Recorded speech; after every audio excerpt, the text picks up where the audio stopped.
अब बात आई गई हुई। अब कुछ दिनों के बाद श्री कृष्ण आए।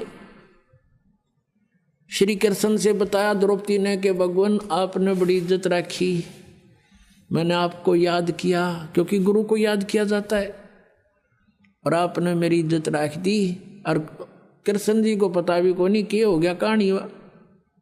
राम के श्री कृष्ण ने साड़ी बढ़ा दी, तो फिर बताई गई सारी बातें कि ऐसे ऐसे हुआ था, ऐसे ऐसे हुआ था, और आपने ऐसी दया करी, साड़ी इतना ढेर लग गया, साड़ी खत्म नहीं हुई।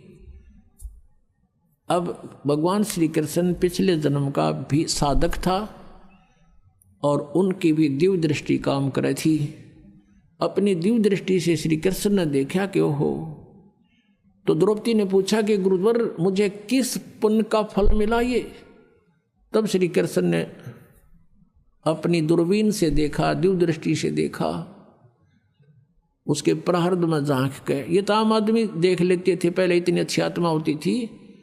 जैसे कहते हैं धृतराष्ट्र ने, ऐसे कोई कथा फिर बताएंगे, प्रसंग बदल जाएगा।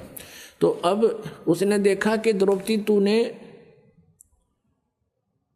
एक अंधे महात्मा को एक साड़ी का टुकड़ा पाड़ के दिया था, और उस अंधे को दिया हुआ दान तेरा यूं फल गया, उसका प्रतिफल है ये। तब उसको याद आया को तेरे की। अब पुण्यात्माओं देखो बात कहाँ से ध्यान देना।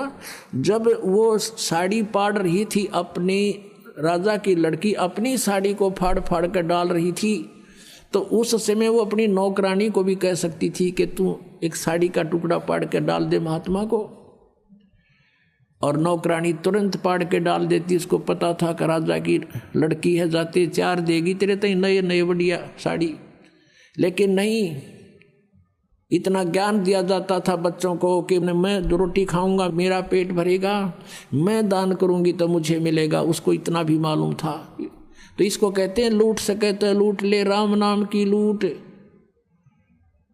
अब जैसे आप यहाँ सेवा करते हो, आपकी इच्छा ना हो कि यूं मेरी सेवा करे, तो आपको वो लूट रहा है। जहाँ तक आपकी पार बस आप अपने हाथों से सेवा करने की चेष्टा करें, जितनी भी हो जाए, और दान करें अपने हाथ से, अपनी कमाई से, वो आपको ही मिलेगा। तो कहते हैं जब तक माता पिता के अधीन है बच्चे, तब तक वो दान करते हैं, तो भले ही वो माता पिता का ही है, लेकिन जिसने दान अपने निमित्त से किया है उसी को फल मिलता है। अब द्रौपदी कहती है कि हे भगवान, एक छोटी सी लीर पाड़ के दी थी मैंने, उसका इतना फल मिल गया, इज्जत रख दी मेरी, साड़ी तो देखी जा, लेकिन आज जो मेरी इज्जत रही है उसकी तो कोई कीमत नहीं।